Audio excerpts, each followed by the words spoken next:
Yo, people, welcome back into the building. You already know what time it is. It's time for the Transfer Checkers show. Now, listen, it's first time doing this show. Anita's just running a bit late. Dammy's not well today, so blessings go out to him. Do you know what I mean? People, listen, the Transfer Checkers, yeah? The Euros has started. I'm looking forward to covering all those games. England is obviously tomorrow, but right now, we got to delve into what is the transfer market. And to be honest, it's not always about the incomings. It's about maintaining the squad, looking after who's already there, who's given us Champions League success, and just making sure everything's all kept neat and tidy around the block. Unfortunately, right now, that is not the case. But before we get into all of that, big up to the chat. Let me see what's going on in here.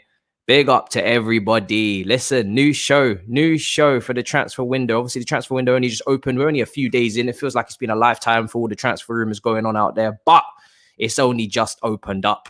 Do you know what I'm saying? So now it needs its own show, and it's something that I'll be able to use twice a year. So listen, do you know what I mean? The transfer checkers are in scene. And listen, usually it'll be me, Dammy, and Anita throughout this. But like I said, things happen as well in the real world. So blessings up to the Dammy boy. Now, like I said, as you can see in the title, Antonio Rudiger, it's not all done. Do you know what I mean? In that situation, the transfer for him is a situation where you're looking at his contract's running out, people. Do you know what I mean? And I think if I had said to you that Antonio Rudiger's got 1 year left on his contract in January, I think 80% of you, including myself, would have been like, nah, I don't really care. Not a problem. Do you know what I mean? We keep it moving. It's not an issue. It's not something I'm going to worry about. It's not someone that I'm looking to really keep. But after Tuchel's come in and the form that he's been in, world-class form, winning the Champions League, now you're thinking to yourself, hold on a second. You got a year left. And to be fair to Rudiger, let me give him credit. He's played this very clever. You know, he hasn't signed a new contract, you know, during the season when first half of the season, he wasn't really favoured by a lot of the fan base. He wasn't looking like he was going to stay either, you know, in terms of being in Frank's plans. And then suddenly now Tuchel comes in. He's 100% been in world-class form. He's 100% doing the business. And now the tables have turned. A big 180-degree turn has happened in the fact that everybody wants Rudiger to stay. And let's be real, he holds all the cards now. He's the one that holds all of the cards when it comes to him wanting to earn more money. I heard he's not in the top 10 earners. That's something that's going to have to change if he's going to stay. He's on the world-class form. He's the one that's going to have multiple clubs interested in him. And it's just an example of how quickly football can change, to be honest, in terms of just 1 minute you think a player you don't really want, next minute you're on your knees praying that he stays. Anita's in the building. Let me add her in real quick. The transfer checkers are in season. Anita, how are you? I'm tired. You exhausted? I'm exhausted. This is the first time I'm speaking today. You was at Box Park yesterday, innit? Yeah. I wish I was there, you know. I really do wish. I'm just tired. I think I drank a bit too much. Boy, but I'm good. Like, I'm so glad, which is the most important thing. I'm jealous, you know. I'm jealous because I was meant to go to that, but then I thought I could leave it like not late, but I thought I could like have a think about it, see what's going on. I check all the tickets for every England games. Gone. Wait for what? What are you waiting for exactly? Like, wait for what? What? I don't know. For some reason, I thought I could get away with waiting, but clearly not. Do you know what I mean? No. Everyone wants to have a good time. Everyone wants to go out. So now I'm relying on them games that, well, don't involve England. We'll see how many people are left. And obviously, the thing is with Box Park, though, they didn't actually tell you the casting crew of everybody for every game. They've just told you for the first day. And then now, like, I don't know who's hosting for the rest of it. Or is it up? Oh, I think it was just the initial. Okay. That they're going to have it, I think, anyway. Or it might just be them lot that host it constantly. I'm not going back to Wembley anyway. Too far, innit? Yeah, no, it's too far. It's way too far. Like, listen, I was just like, let me just go and see what's going on there because flipping, I got tickets for free because Box Park asked me to come, and I was like, okay, cool, I'm gonna go there, see what's going on. It was good, but then I'm like, I am traveling here again. Wembley's too far. It's far, man. And Croydon's down the road. Do you know what I mean? Was it worth it though? Was it fun? I couldn't tell. Yeah, it was fun. It was fun. It was free. So yeah, worth it. It was free, so it was definitely worth it, you know. It was fun, good vibes. It was nice to see a lot of people though. Like I met Carefree Lewis for the first time. That was nice. Is it? It seemed like every single YouTuber football was out there. A lot of them were there. It was nice seeing everyone, and yeah, it was nice. But yeah, not again. Too far. It's an hour and 40 minutes from my house. Hour and 14 minutes. Never Jesus. No, that's not necessary. Like I said, Croydon was there. Filthy Fellas were doing their thing. That's the one I was going to go to, but I couldn't get it there. I couldn't get it done. But that one. Yeah, we'll see. If they're hosting again, then because I've had a couple of them on this channel. They're very cool guys, very fun group. So we'll see. But yeah, just before you got here, obviously I was just introducing a new show, talking about Antonio Rudiger. And the thing is that I find it so mad, yeah, because this fan base, like I said, if you had told us in January that his contract was running out in 2022, no one would have batted an eyelid. They would have been like, or most people wouldn't have.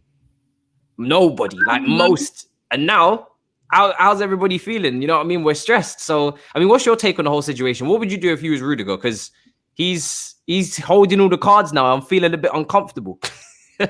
Listen, I want Rudiger to wait till the last minute to sign that contract. I want him to wait till the last second to sign a new contract, because y'all weren't grateful for him. Y'all were talking your shit last season and earlier this season saying he needs to go. Listen, I'm so happy that he's in this predicament. I hope he stays and he signs at the last minute so us fans can dare shaking our boots. Like, I honestly hope that he signs last minute. He's obviously an asset, especially under Tuchel. Like, he's obviously an asset. I thought he was an asset under Sarri. Not so much under Lampard. I feel like that just goes down to a lot of training, in my opinion. But yeah, I'm really happy with Rudiger, and I want him to stay, obviously. Anyone who doesn't want him to stay, I think there's a problem. There's a big problem. He's literally saved our asses this season on a numerous occasions, and obviously in the Champions League final where it mattered. So yeah, I want him to sign a contract, but at the last minute. So everyone you want him to make everybody hold their breath, kind of thing.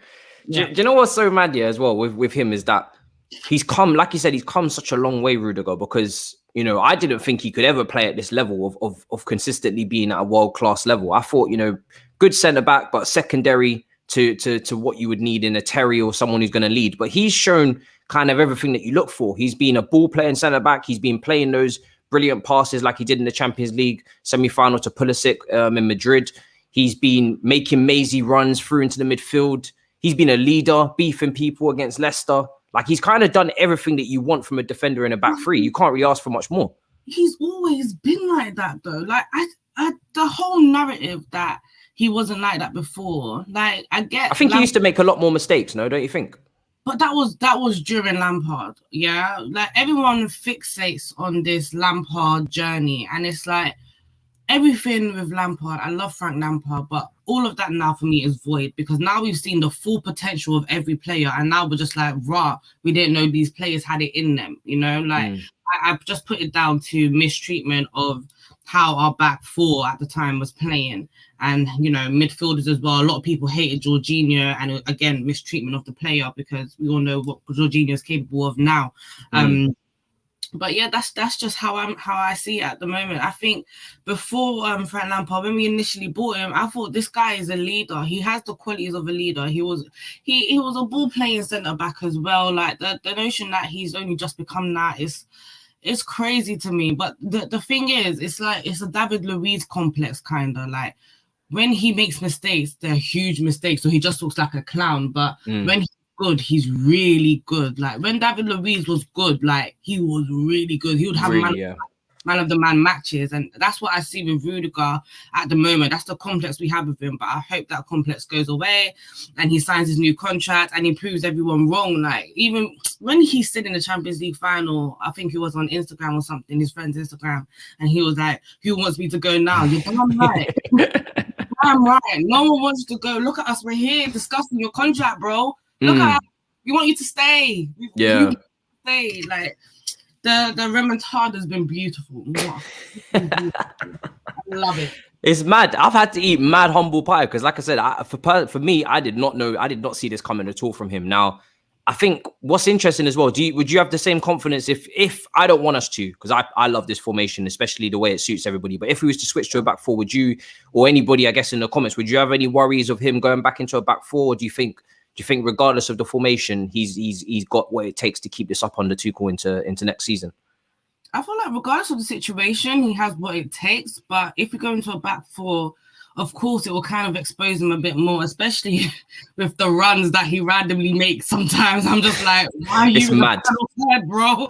Like, you know, like that could really expose. It's mad. And you got to keep this back free, you know. Heart him up. It's beautiful though. It's not even like I don't know if it's elegant, but it's just, I don't know. It's he just goes on these mad strides. It's like a kid in a candy store, like Dora the Explorer. It's just like, I'm just gone in it. And like, you know, when he's about to start, like there's no coming back. Yeah, and he never passes, you know. He always manages to start moving like a bulky hazard and just start dribbling past everybody, and he's not coming back. And I remember one time, I don't know which game it was, he started making this run down the left, then he turned around and ran backwards and then cut in, and then I was like, where's this brother going from? It's like when you're in a cage and you just don't want to pass the ball. I was like, this is... And then on top of that, you got your 30-yard strikes as well, which he loves. He loves those. One day... He's a character, man. One day it will go in. One day it will go in, and we're all gonna scream. Like I'm happy to keep him. At least when he makes his runs, he knows what he's doing. Like when he makes those runs, I don't see him make mistakes too often. Like when Rudiger be making not Rudiger, Zouma makes them runs, I just look at him like, That's what I was gonna get onto, because I think it seems like, because do you know what's so funny? Under Lampard in the first season, when we was playing the back four, and we had Rudiger, Christensen, Tomori, and Zouma. Everybody's, well, again, not everybody, but the majority of the fan base's general consensus is that Zouma was the best centre back. And now he's gone from that to literally a year later, because everybody this time last year was Zouma's our best centre back, Zouma's the most complete, Zouma's, you know, the most dominant, and now Zouma's the weakest, it would appear. And if anybody was to be sold, people would be saying it would be him, because he's not, you know, as comfortable on the ball. He takes a lot of touches when he receives the ball. He doesn't always pick the right passing options. So it's just, again, I just want people to deep it. Like the way that the 180 has happened in this fan base in terms of our opinions with these centre-back positions is nuts. And if you had said this time last year that Rudiger was our best centre-back and Zouma was our worst, people would have laughed you out the building. There would have been nothing you would have been quoted. You know what's funny? You know what's funny? I said that this time last year, and I did get laughed off Twitter. Did you? I told everyone, like, I don't think Zouma is our best centre-back. I don't think Zouma is the one we need to be starting in the season going forward. Everyone called me mad. Like, I was just like, but the thing about Zouma is that I don't think he's a terrible defender. No, he's not. No. I think like when it comes to the type of football that I want to see, he's not really the best at it. Like there's obviously room for him to develop and grow and stuff, especially under Tuchel. But at the moment, he's just not what I want to see. Like I want to see my centre backs comfortable on the ball. I want to be my centre backs making correct decisions. I want to see my centre backs being able to move up the pitch and be able to come back when it's time to come back. Like decision making is so key when you're a centre back, and I just don't think he has that up to scale. Like when Thiago Silva came, and everyone was like, "Oh, Zouma looks better next to Thiago Silva" and stuff like that. I was like, "Yeah, he does." But anyone can look better next to Thiago Silva. Like Thiago Silva, he's a captain. Like he's a proper what's that word called? He's a proper something. Sorry, my head is. Yeah, proper leaders. That's such a word. How did I forget that? Head gone, man. I'm just because of what I'm trying to think about. I'm jealous. Don't because of the trek. Anyway, No, but he's a proper leader, and I think anyone can look good next to Thiago Silva, but it's how you look without him, and he never really looked too comfortable on the ball without Thiago Silva, or comfortable with decision making without Thiago Silva, and we've seen that on numerous occasions. Even when Tuchel's been in our in the camp, he hasn't developed as a centre back. He just looks the same to me, but. When it comes to the tackles and all of that, yeah, like that's the guy. He's the guy. But yeah, I think the recovery tackle, the recovery pace, the slide tackles, that kind of stuff, the aerial dominance. He's got a lot of strength to him, to be fair. It's just when it comes to playing three centre backs, you need ball playing centre backs, because the centre backs now have responsibilities that they didn't have before when you had three midfielders ahead of them. They could have just played them short passes, give it to the midfielders and let them dictate and let them maneuver and move shape. But now when you're a centre back in a back three, you've got to step up, you've got to make the right decisions. You can even bypass the midfield if you're good enough at passing through the lines. There's so much that goes into it if you play in a back three. And now as well, when you look at Reece James potentially moving into that back three as well in the last few weeks of the season, we've even got more options there now than we did at the start of the season. At the start of Tuchel's reign when Reece James wasn't playing there. I think with Zouma, I'm not really pushing for him to go. But if I had to choose, I would definitely choose Zouma over Rudiger, 100%. But I'm not really pushing for Rudiger to for Zouma to go. But I do feel, if the right offer came in, you would probably take it. Do you know what I mean? But it is also nice to have that option where he's kind of unique, where, he's not great at ball playing, but, if you're playing a high line and a back four, you need some aerial dominance, a threat from set pieces. He's only 26 years old. You know what you're going to get. So it's not the worst situation in the world. Yeah, no problem. No problem. Thanks. It's not the worst situation in the world for having Zouma in the team, 100%. I don't really think we need to get rid of any of our centre-backs, to be honest, unless we're promoting Mark Gahey from Swansea, which is, again, touch or go whether you loan him out again. We'll see what Tuchel thinks in pre-season. Obviously, if Mark Gahey was to impress massively, he's a dual-footed player. He's a ball-playing centre-back. Maybe you promote him, and if you get a good offer for Zouma, then you've made money in that position and you can put that money elsewhere in the squad. It's not going to change your starting 11. Because Mark Gahey's not going to break into that. You've got Christensen, does he start, does he not? Regardless, you've got him, you've got Reece James, you've got Aspie, so you've got a lot of options there. Someone says Zuma's ball playing skills are questionable. For 100%, they are questionable. Someone said for Cantor said for his own career, he should, for his sake of his own career, should look at leaving. Ampadu's another one, although the thing is with Ampadu is that he hasn't had the greatest season at Sheffield United. I do like Ampadu a lot. Do you know, if Ampadu had a great season, I would have been saying potentially look at him, because he's another ball-playing centre-back who's very, very good in a back three as well. And he could be the depths of your squad. So maybe, again, that's another situation where you look at Zouma and you say, okay, cool. It's not saying Ampadu's better than you, because he's not. However, he's definitely, in terms of, squad management, we're going to get maybe 35, 40 million for you. Promote Ampadu for these cup games that we're talking about using Zouma for, and develop Ampadu and see how he goes. Because he's definitely suited to a back three. That's probably his best position under Leipzig, and then Sheffield United playing in the centre backs as well.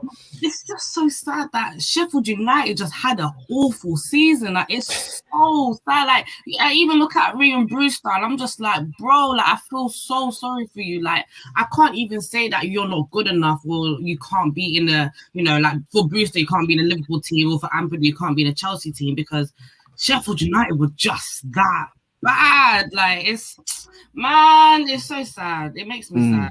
Yeah.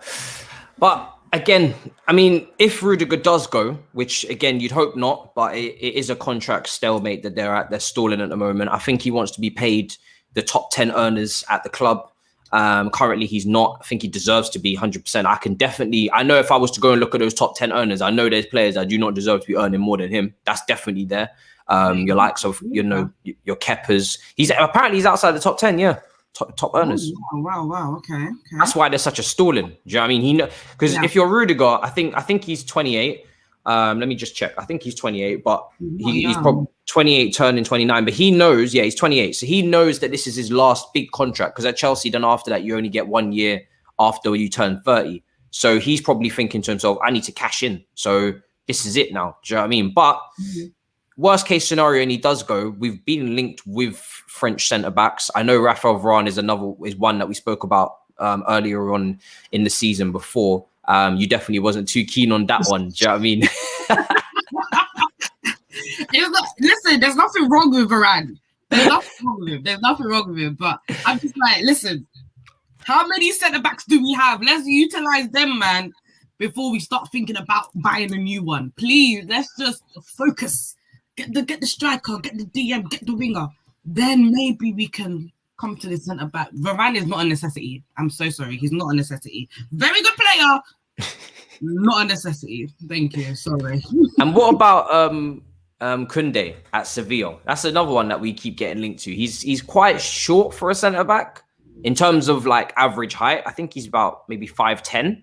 But I do like him. I must admit, I do like his playing style. Like, he does suit a back three the way that he plays. He likes to carry the ball. He knows how to step into midfield. He's, quite good on the ground. He seems to be quite, good tenacity and good aggression. However, again, he does tend to play on that right-hand side. And if you are replacing a Rudiger, touch wood, you don't have to, you probably need someone on the left-hand side. And I haven't seen him play on the left too much. Do you know what I mean? He's right-footed. He plays on the right-hand side.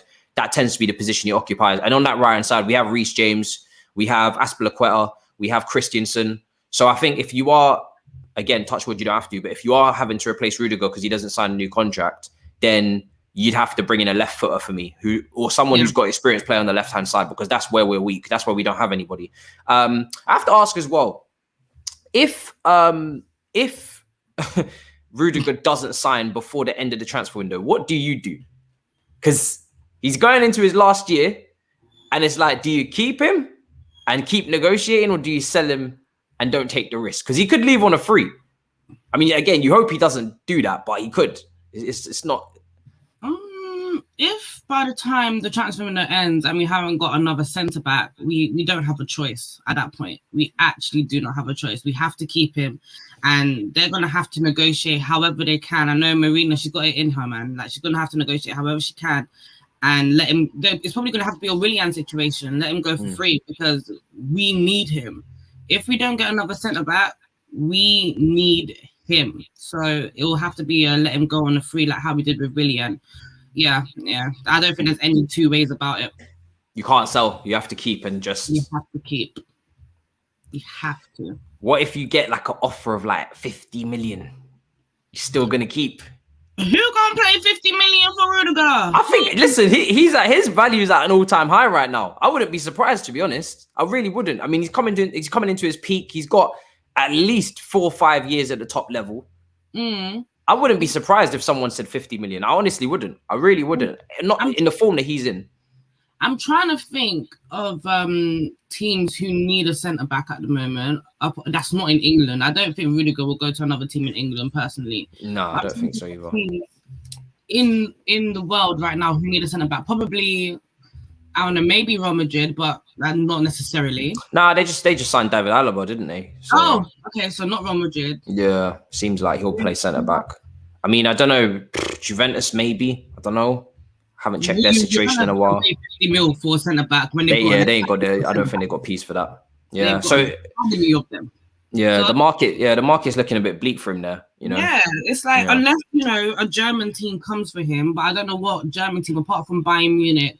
Or even maybe a Leipzig or Dortmund will most moves would be a downgrade right now. We are champions of Europe. Exactly.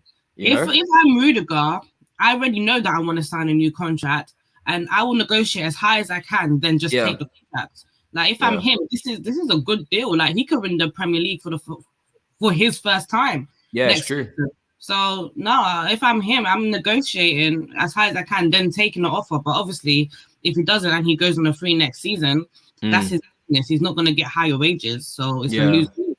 But Bayern signed Upamecano actually as well. Actually, I forgot about that deal from Leipzig. So there's not really many realistic moves to make that will actually upgrade you at this point in terms of club stature, where we are, where we're going under the new manager. So again, I don't think he's going to leave. To be honest, I think it's gonna be a contract situation that they eventually do iron out. Someone said Arsenal, and man, I'm asking who the hell is that?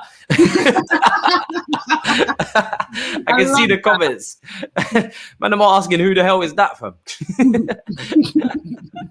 you know what I mean? I said realistic options, people. Like, if from Rudiger's perspective, you're not downgrading to North London. Do you know what I mean? You're not. As Anita said, you're not making that trek. You're not making it. You're not making it at all. And I'm not being funny. I'm sure Willie has already called him to beg him back for his position, fam. So there's no way that anyone is going to cry and move to Arsenal. No way. Yeah, the one weakness for Koundé from Sevilla would be in the air. And again, like I said, I mentioned his height. I think he's 5'10". And obviously, listen, in La Liga, you know, maybe you don't come up against as many crosses and, you know what I mean, that kind of dominance. The same kind of situation we saw with Kepa when he was in La Liga. Had a very good, you know, campaign in La Liga, but then when you come to the Premier, you got to do a bit more cross collection, you know, come out and command your area. It's a little bit more physical at times. That would be your worry with a player like that. So, I mean, for me personally, I don't think, unless it's Marquinhos, like I said, Marquinhos, we can talk. But that's incredibly unrealistic to take PSG's captain. I will take Marquinhos in a heartbeat. Anytime. Because I don't see centre-back as a priority. But anytime somebody asks me about centre-back, yeah, I get Marquinhos immediately. Marquinhos, without a doubt, if that guy says, I want to sign for the Champions of Europe, yeah, bring him. Yeah. Bring him. Imagine him and Thiago Silva bumping chests again with Rudiger as well. That would be a mess. A back three. Sell him. Sell who you gotta sell. I don't care. I don't care. Yo. A back three, yeah, of Marquinhos, of... Let me see this. Monsters chipping in with that suggestion. We don't need him. Please, we don't. Marquinhos, yeah. With listen, again, like I said, I'm just having a dream here, people. So bear with me. It's not realistic. I'm not reporting it. But Marquinhos, Thiago Silva, and Rudiger. Are you mad? Them brothers will be bumping chests and headbutting and all sorts after defending. And then you got Reece James coming in there as well. Christians, it would be illegal. But again, like I said, that's not going to happen, people. We're not taking PSG's captain like that. But yeah, Monsters going with Varane is most likely. He is most likely, I believe, as well. Yeah. I keep reading that he's the club's top target. Now, again, I don't think he is in a priority position that we need to fill. Like I said, if Rudiger stays, I think that's sorted. And I only think these rumors are going about because Rudiger's contract's not sewn up. And I don't know, again, I don't know if the club are going to do what Anita would hope for, which is let his contract run down and go for a free. That's an Arsenal thing. Do you know what I'm saying? Arsenal love that. They love to let a man's contract run down, go for free and all that kind of stuff. Chelsea don't really do that. Marina's about money. So if he doesn't sign that contract and it's getting towards deadline day, again, there could be something. There could be a late move. There could be some sort of movement in that position because you just don't know. You don't know what's going to happen with this situation. And like I said, it's likely that he signs. But if he doesn't, I think that's why you're seeing the Rafael Varane rumors, because I think Rafael Varane wanted out of Real Madrid. His contract's coming down as well, I believe as well. Do you have a buyout clause or anything that we can trigger or something? Is there a buyout that we can trigger? I'm not sure, I don't know if there's a buyout, but usually with what...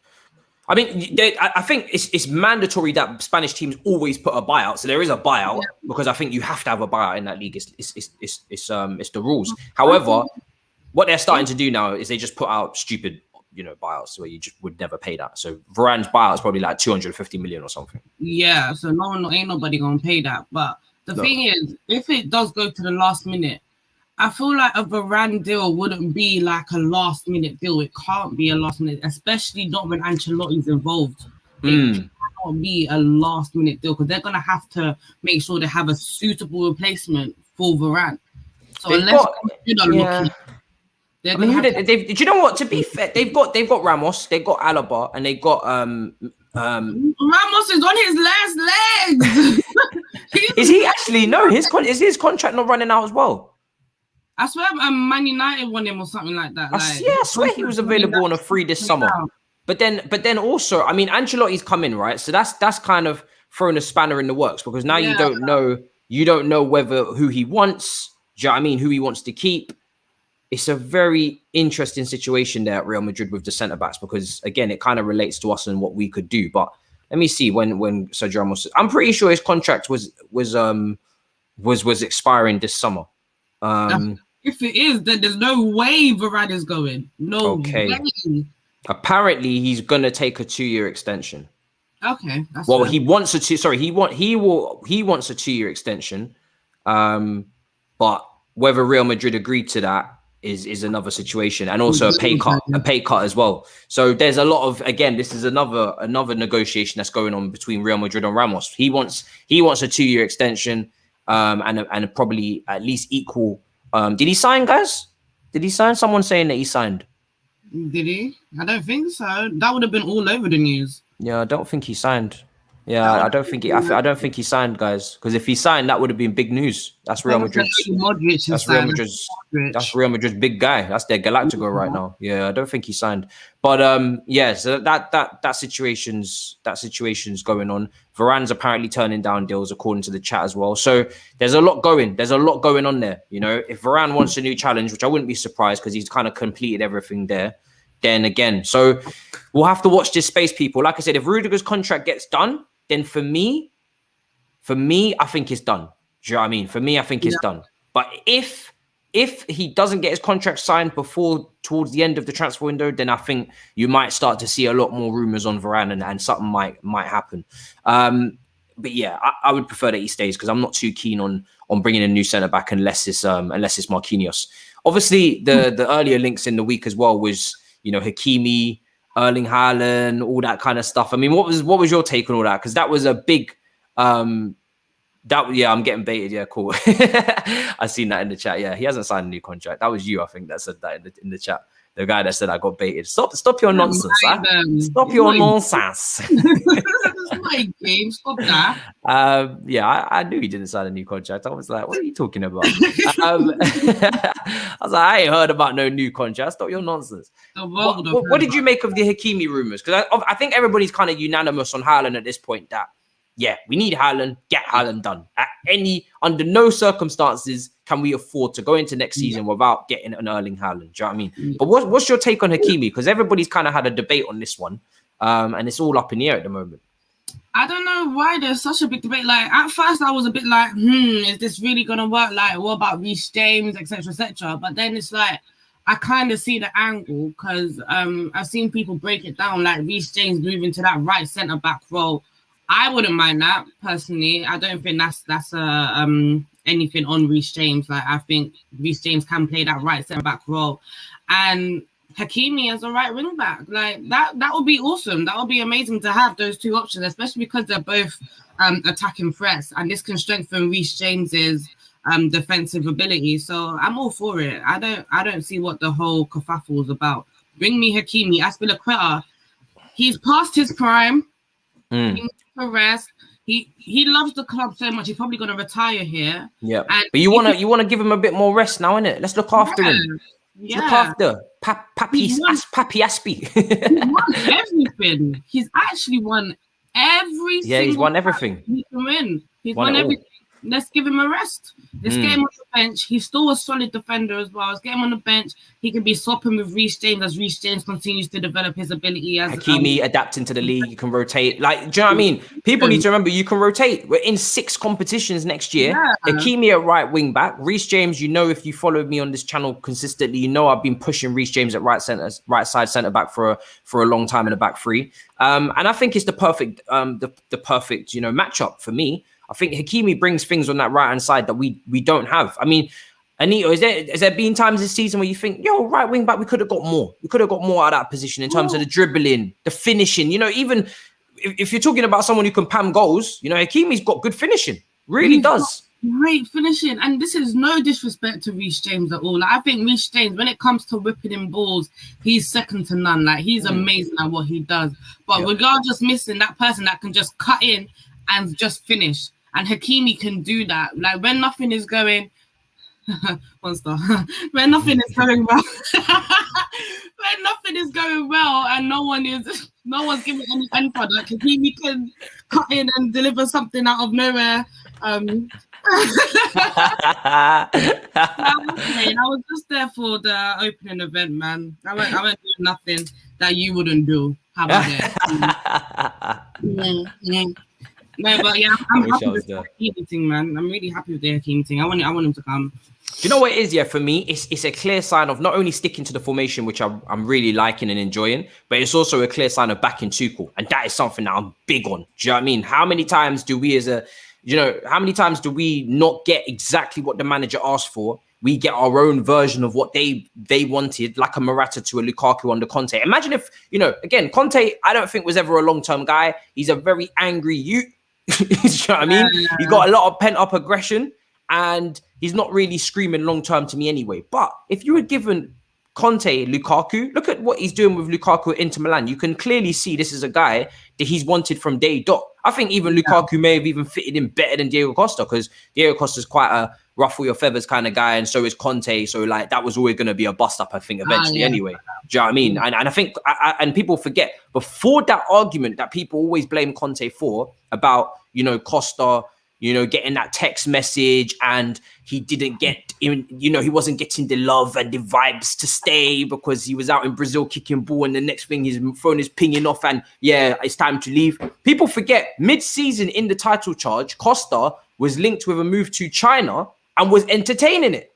Oh yeah, the 30 million pounds. Yeah, you see, because I've got receipts, People have selective memory in this fan base. They forget that with Diego Costa, just like Oscar and all these dons that want to go to China, and listen, I get it, you want to collect your bread, but Diego Costa was the same. This is when China, the Super League in China, were at the height of their power, the peak of their power, and they were signing up all the Brazilian dons, trying to take everybody, trying to take Costa, Oscar, Ramirez, they tried to take as well. They took bare people from Shakhtar Donetsk, Hulk from Russia. So don't ever forget, people. Conte is one of them brothers that you have to ride or die for. And if he senses any moment of weakness where you're like, yo, you're not really here for it, and your head's turned, then he's gonna get involved, and he's gonna, he didn't handle it great, but I know how it went. Do you know what I mean? It didn't come out of nowhere. People think that he just dropped a text for his top scorer for no reason. That's not how it works.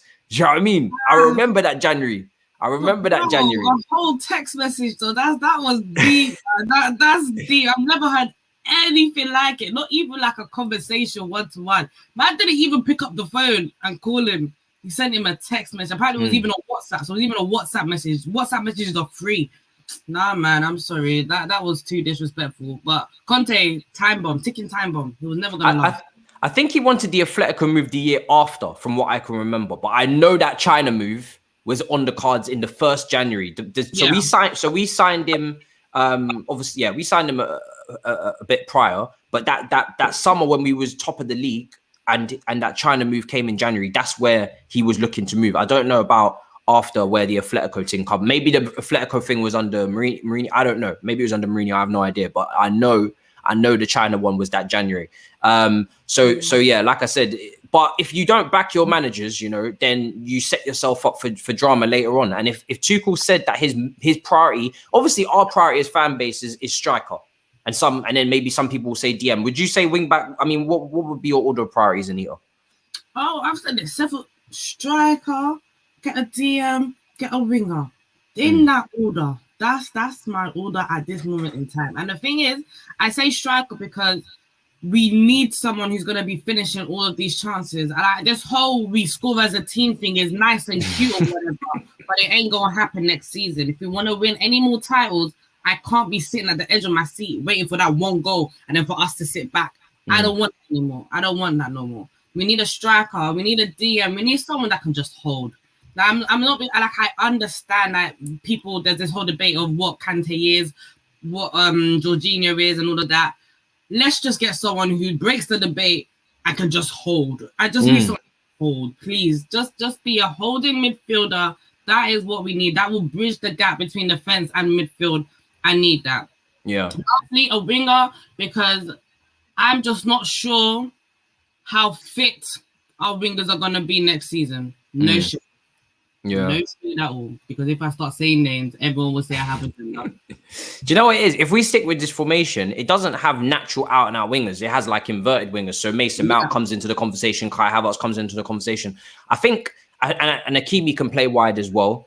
I think if you bring in Hakimi, who seems to be Tuchel's Cancelo, is what I would liken it to. Someone who can play a variety of positions. We know his strongest position is right wing back, but as you can see with his left foot, is very strong. He's got no problem finishing with it. He's got no problem making cutbacks with it. So his left foot is very strong. He's not, you know, like completely one-footed and is always going to cut in. He seems very confident with his left foot, very, very calm and composed on his left foot. So he can go over to that left wing back spot as well if Chilwell needs a rest.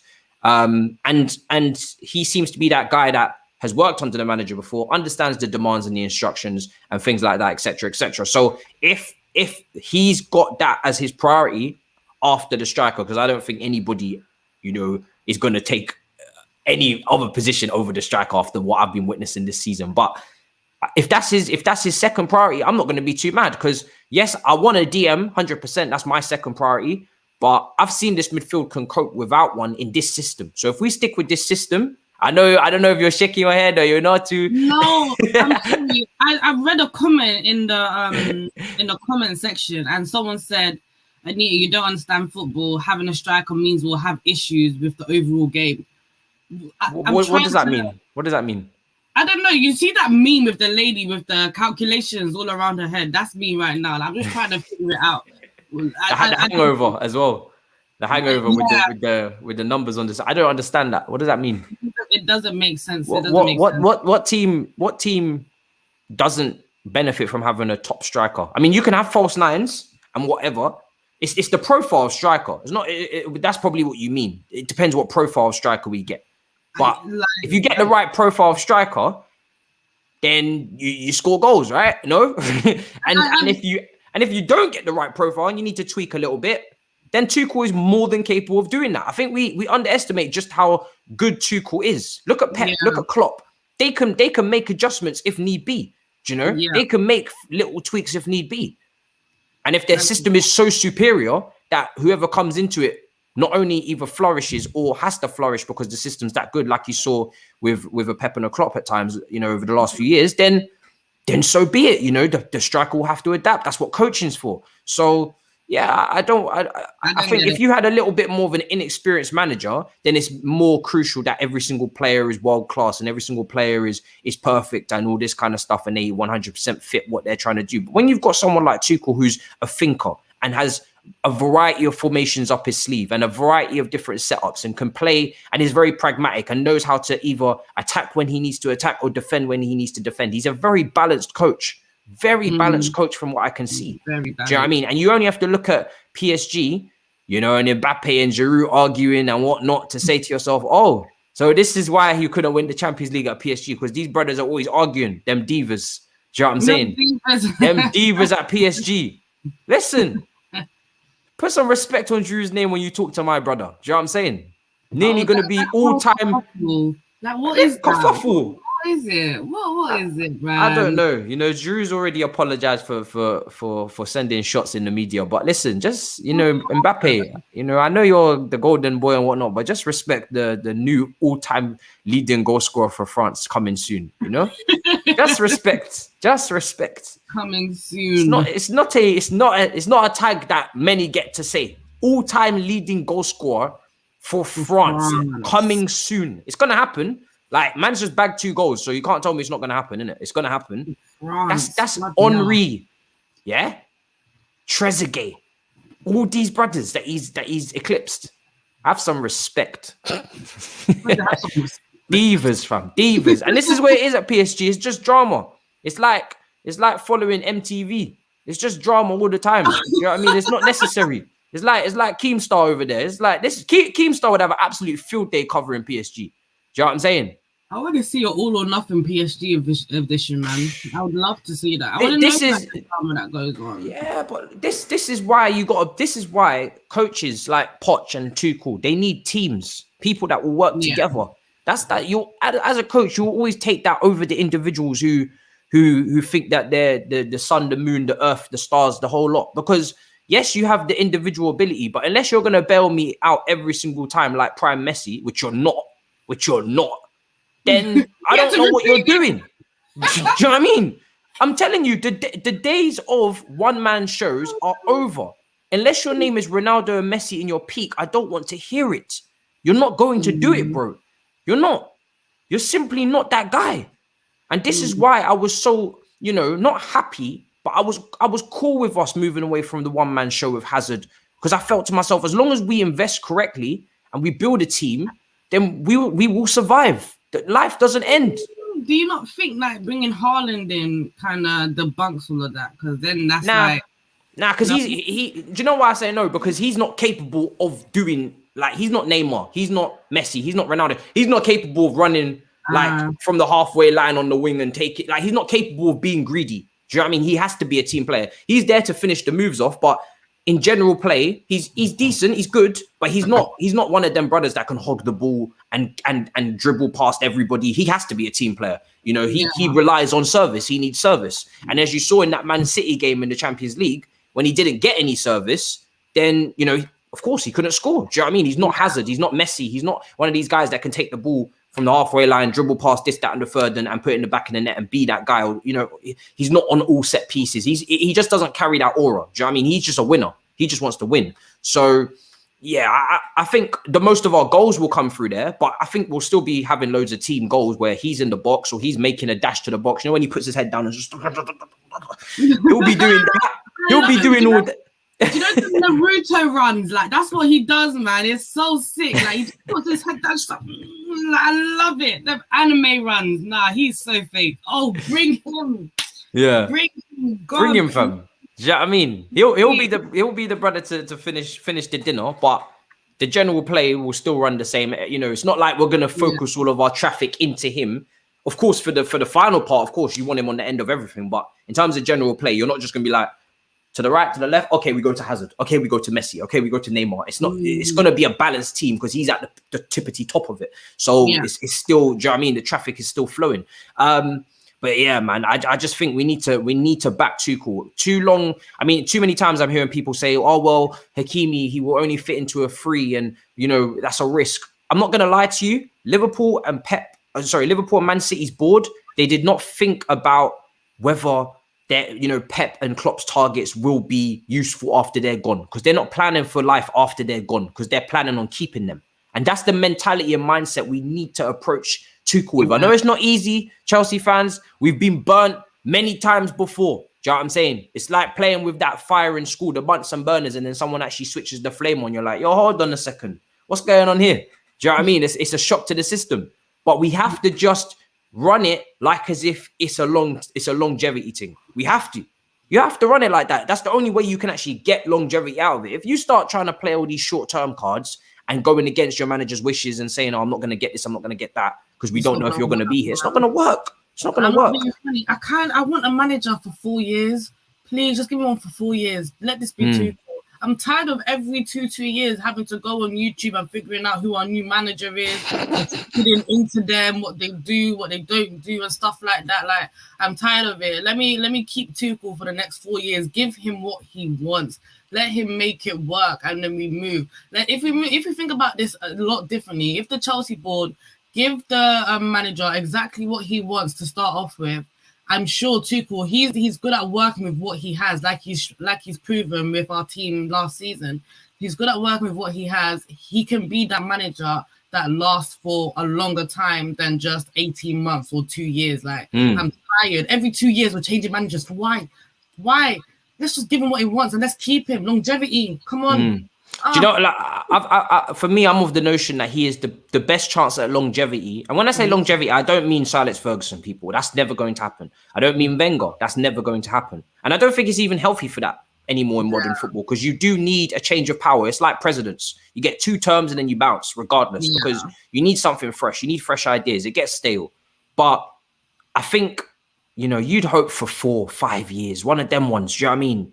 Just something a bit longer than what if he could be the longest manager in terms of in the Roman era, that would be a success for us, you know, if he's the one that lasts the longest, you know, because again, I think since Ancelotti, this is our best chance of it, because is there any red flags in terms of his personality and clashing with the board so far? Not really. You know, he seems like a very, you know, calm, collective, well-spoken guy. Clashing with boards, though, like he does do it. So I'm just a bit. That is the history. But did he clash with the Dortmund board, or was it the PSG one? The PSG board he clashed with. I think he did clash. But that's Leonardo, isn't it? Yeah. He clashed with the Dortmund board. Who did they sell? Was it Aubameyang that they sold? And he didn't want Aubameyang to. Oh yeah, but that's if you're a selling club, isn't it? Chelsea are not a selling club, so you shouldn't have those issues again. if we just give him what he wants, he can really just work with what he has as well. Like, I don't think his problem was ever like, why did you get me this player? It was more like, okay, you got me this, let's work with what I want, but next time I want this type thing. And if you can't do that, then it's like, what are we doing here? Ruben Diaz with the super chat said, who's the better striker, Werner or Morata? For me, if you're talking about during Chelsea's time, I don't know if Anita's choked. No. If you're talking about during Chelsea's time, I'm sticking with Werner all day long. And I'll tell you why. First of all, you know, let's not write him off. He's got his second season to complete. So let's see what he does. Do you know what I mean? He could. I expect him to really improve, to be honest. Do you know what I mean? You've had your first season now. Now I need that finishing to improve. But also, it's just the attitude, man. Do you know what I mean? It's just the attitude and not allowing, you know, bad form to get you down and just continue to plug away, get yourself in the right positions. The hunger and desire from Werner from day one has not dropped. Not dropped a single percentage. Do you know what I mean? His attitude is brilliant. It's one of the best attitudes I've seen. Footballing ability, there's a lot to sort out. Do you know what I mean? There's a lot to work on, a lot of training to do, a lot of size 2 footballs need to come out. That's cool. But from an attitude perspective and just continuing the persistence to prevail, incredible. And you need that in the Premier League. It's a tough league mentally. You know what I mean? You need that to keep to have a chance. To stand a chance, your mental has got to be A1. You have to even stand a chance. The thing about Morata was, the only thing that I didn't like about him was that exactly what he was literally the opposite of Werner. Even though like sometimes he would get the odd goal here and there, and he probably had a better goal tally than Werner did, but his attitude sucked. I remember there was even a time where he scored a goal after I think a few matches of a goal drought, and he finally scored a goal. He didn't celebrate, you know, he didn't smile, he didn't do nothing, and then everyone just telling him to like, you know, chill. You could see it, like the players are trying to get him to chill, and he wouldn't do it. What kind of attitude is that? You know, like I don't want that kind of attitude for my players. Like I really would hate to have that. And Werner, as much as always, as much as he's offside, you can see it in his interviews. Like I like to watch a lot of interviews with players because I like to get a chance. I like to get a sniff of what they actually like. You can see that he doesn't like to give up. He doesn't like to conform to the fact that he's not good enough. Like he will say the odd, like, you know, like why is this happening type thing. Like you can see that he's not happy. It's a lot of offside goals, man, and a lot of disallowed goals. You must be wondering why is this happening. But he doesn't put his head down and he doesn't, you know, throw a strop about it. He goes on to the next game and he really tries. And I'm not being funny. Any striker who doesn't really try when, you know, you've got Giroud on the bench, when you've got Kai Havertz who can play that false 9, I'm sure Tuchel would have been like, I can't do nothing with this guy. Let's try something different. But he still started almost every single match under Tuchel. And there's a reason for that because his attitude is amazing. You know, people with that kind of attitude in general usually succeed in life. Do you know what I mean? It's like you can't. It's like he can't be stopped. Do you know what I mean? He is determined to prove that he can do it in the Premier League. It's a big thing for him. Do you know what I mean? He's been in Germany. He's done his thing in Germany. And when him and Kai Havertz left at the same time to come to the Premier League, you know, the consensus was in Germany, they're like, yo, you two have taken a big move. Because let's be real, a lot of the players in Germany end up at Bayern Munich. If you're of that level where you kill it in Bundesliga, you end up at Bayern Munich. And you don't really come out your comfort zone. You do your thing and you keep it moving. But these players that come out, and especially the ones that come to the Prem, you know, that's just a big thing in Germany. It's like, yo, all right, let's see what you could do, bro. Do you know what I mean? Let's go. It's like it's like sending your kid out the house for the first time. Do you know what I mean? It's like, yo, good luck out there, chief. Do you know what I mean? It's like, it's a big deal. You know what I mean? It's a big deal. So, no, man. Do you know what I mean? I think he's determined to prove it. I feel like someone in the comments mentioned that Morata didn't celebrate because it was a huge sigh of relief. Look up what match it was. It was a Nottingham Forest match. He scored 2 goals. He didn't celebrate once. Yeah. Don't tell me it's a sigh of relief. don't that kind of, for me, that kind of attitude just pollutes the rest of the team, innit? Do you know what I mean? It's like it's contagious. When you watch football anyway, you don't want to see that from your players. Like, you don't. It's a huge thing, you know. Like, people don't understand football affects your mental. As a young person, you don't want to see that from your player. You don't want to see that. No, you don't want to see that. You're there. A lot of young people are looking up to you, man. I don't like that mentality. I don't like that attitude. Werner, when he was on his goal drought, every offside he was still celebrating. Bro, he did a knee slide, yeah.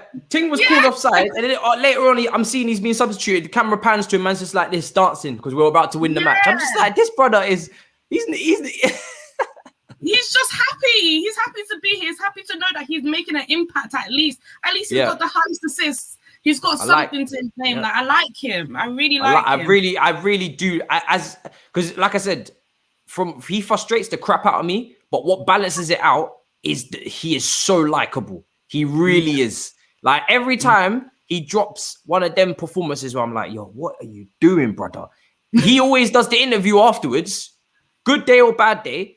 And then when you hear him speak, you're just like, oh, all right, fair enough. You can't hate him. You can't hate him, fam. I'm telling you, you actually can't. You can be frustrated, you can be annoyed, you can hope for better, but you actually can't hate this brother because he always takes responsibility. He always self-aware. He always understands where he can improve and where he went wrong. He's always putting the team first. He's always grafting. He's doing what you need to do. If you take it like this, if you were Werner and you were playing ball for Chelsea and you weren't on form, just in the chat, anyone, and because you're not always going to be on form. Do you know what I mean? If you've kicked ball before, you're not always having the best game. And sometimes you can get into a patch. If you're kicking ball and you're not having the best bit of form for your Sunday League team, whatever, but you're doing just the basics that need to be done.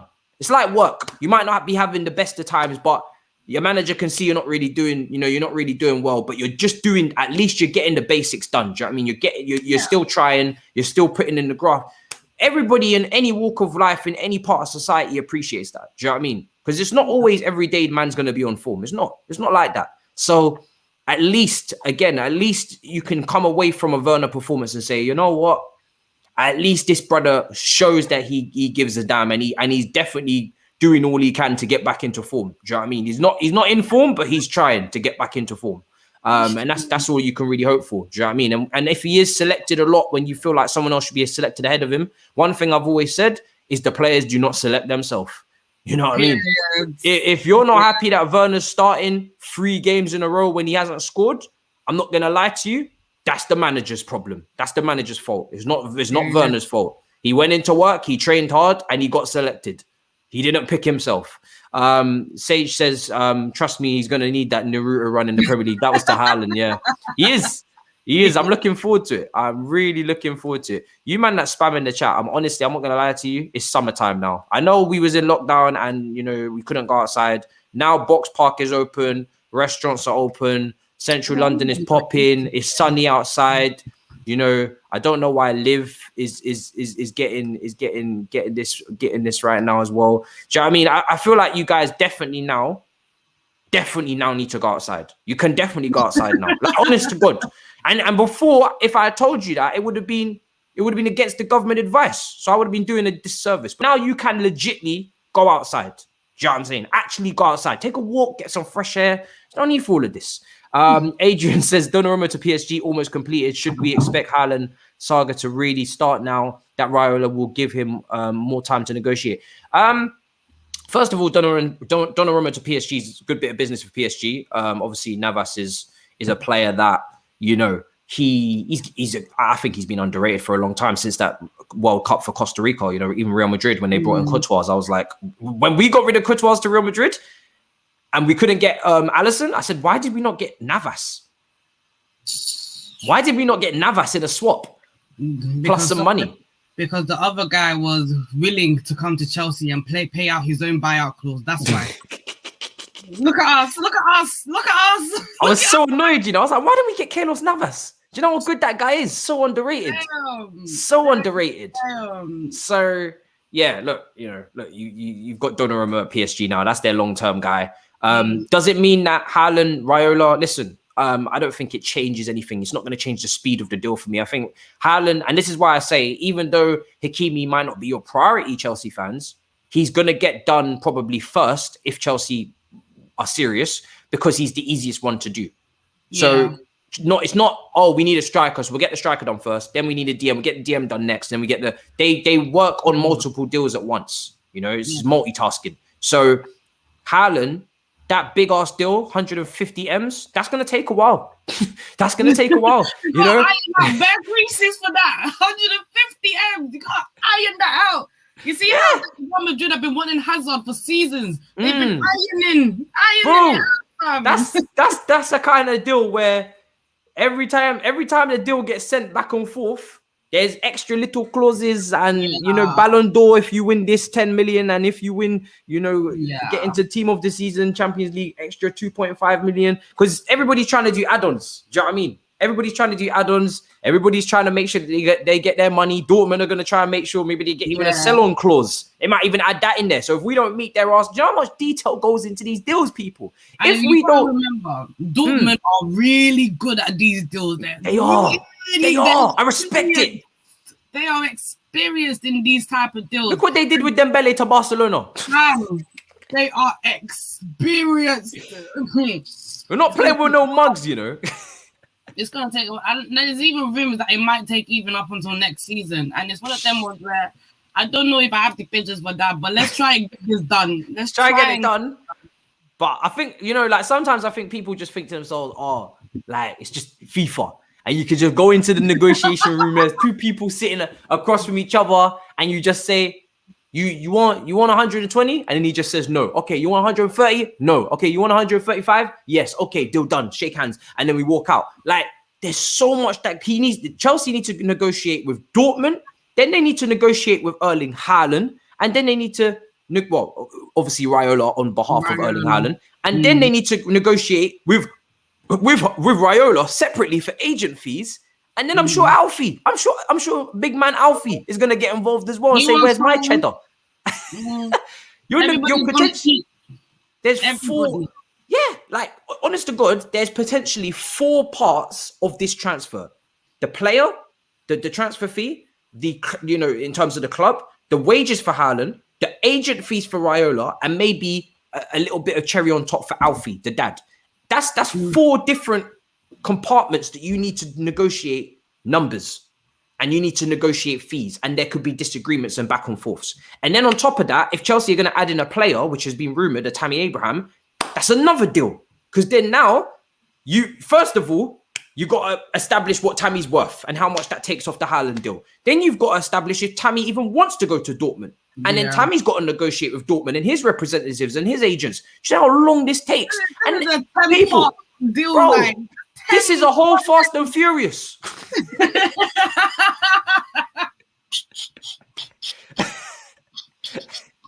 You know when you think Fast and Furious is done, and then they just open up a next one and the next one.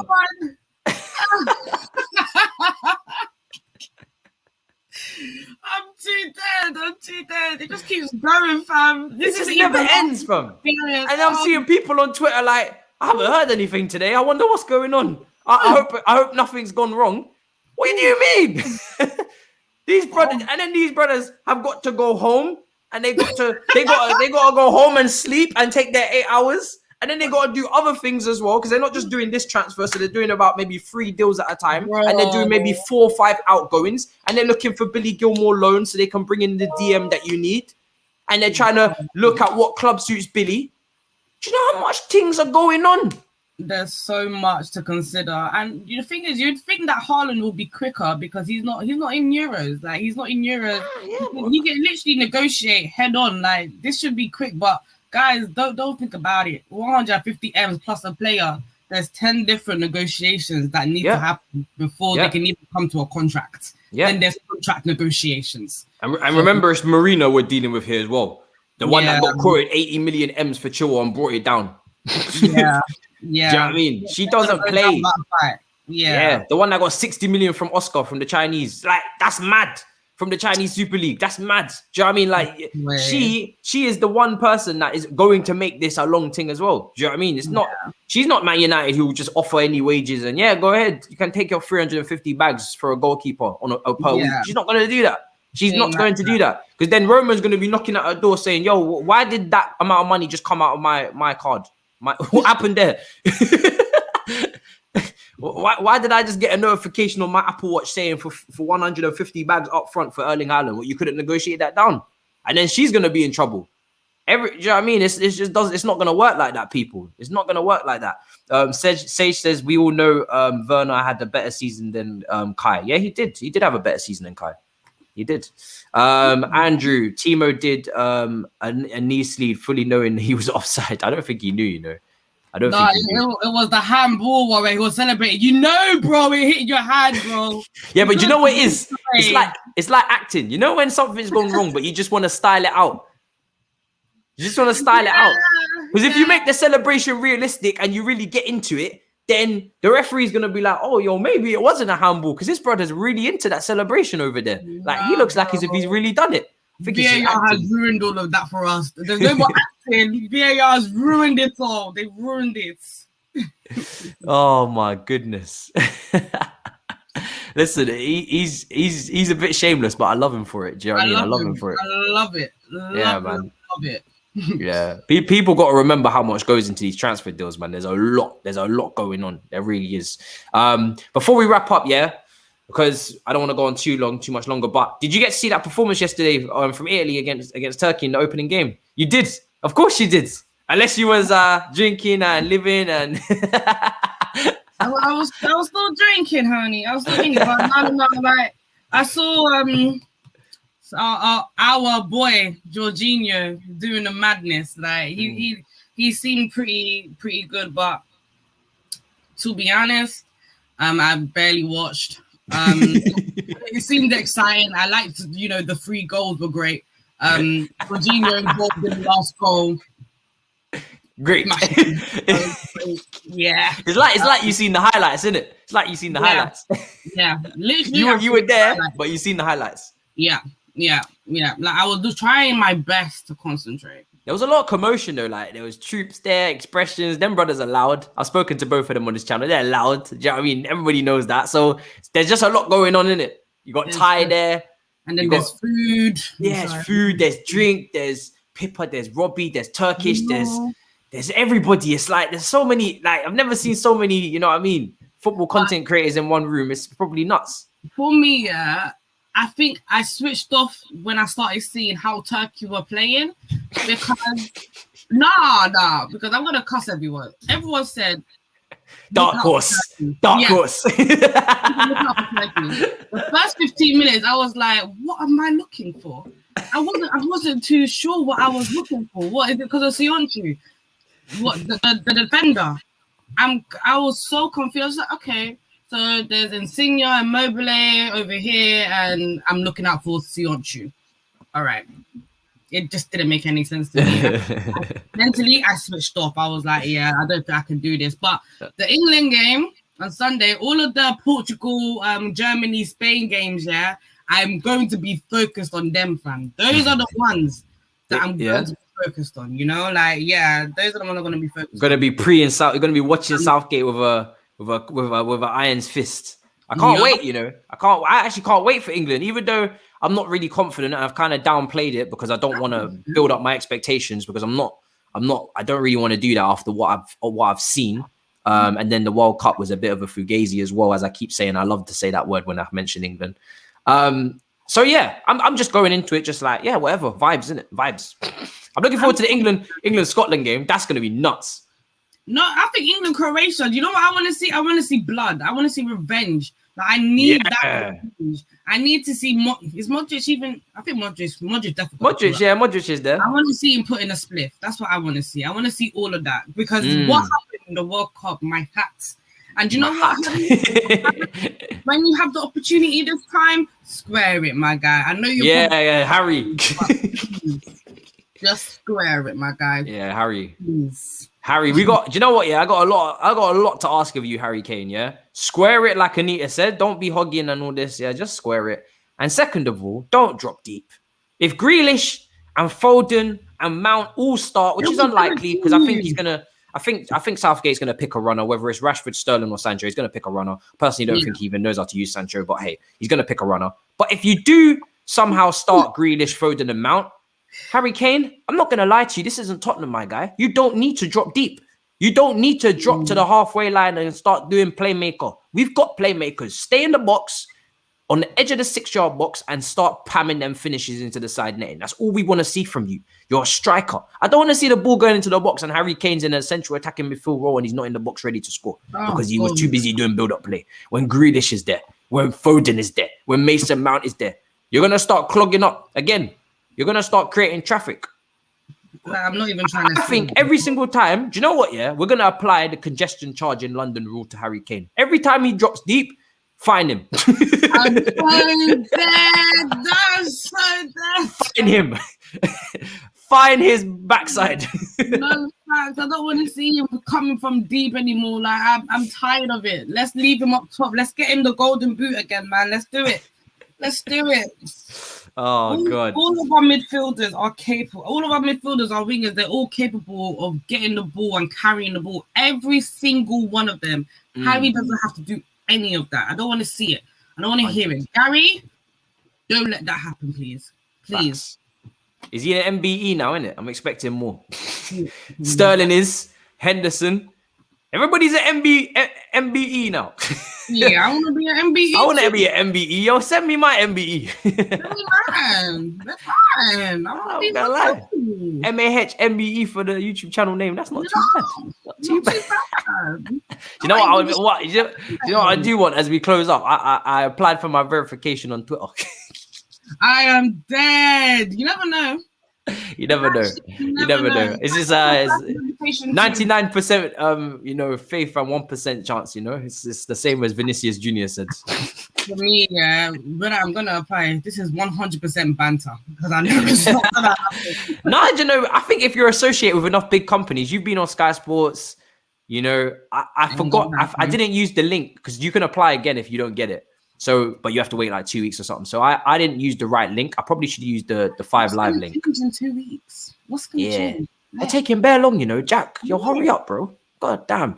Dennis says Ancelotti rumors shows Werner's importance to us. I don't know what that means, bro. I'm not gonna lie, I had that up on screen for bare long because I was trying to work out where the correlation was, but I'm not sure. No, Ancelotti wants Timo Werner. So does he? Yeah. Oh, okay. What at Real Madrid?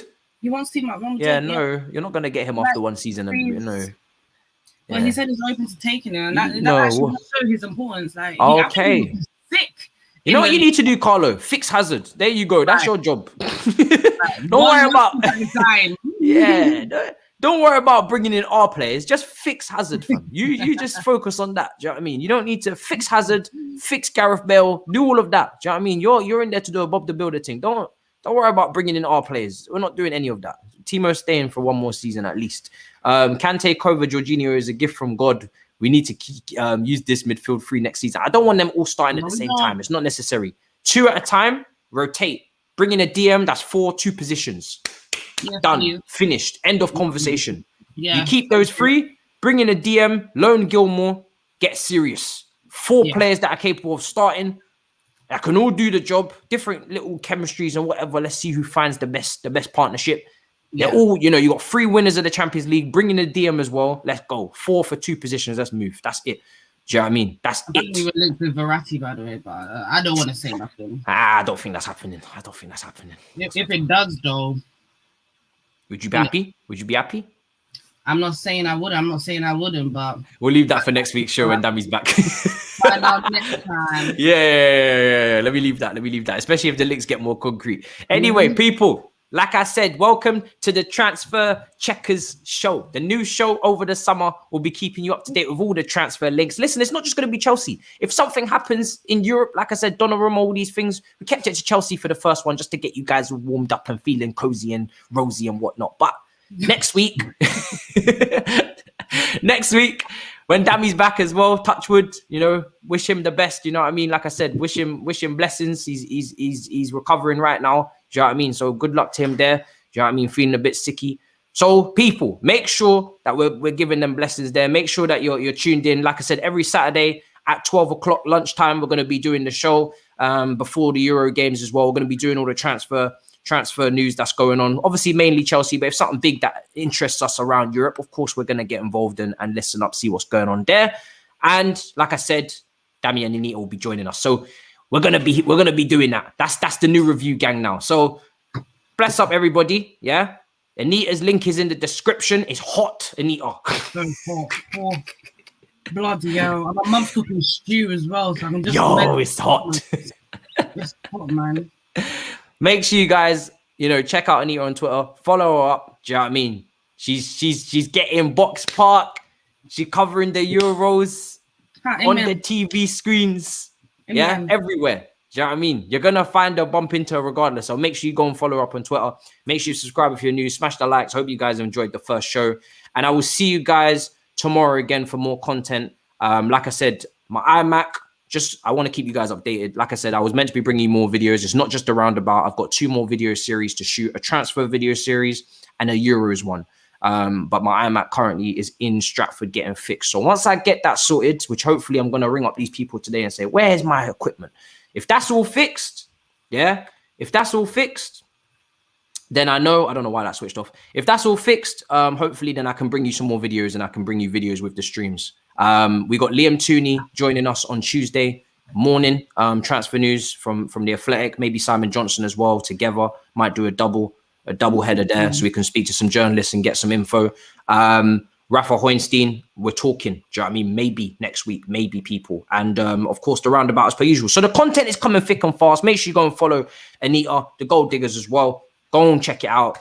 Link just went in from Victor in the chat. And I'll see you guys in a bit. Hopefully more videos dropping, not just the streams. Much love and guidance. In a bit, people. Peace.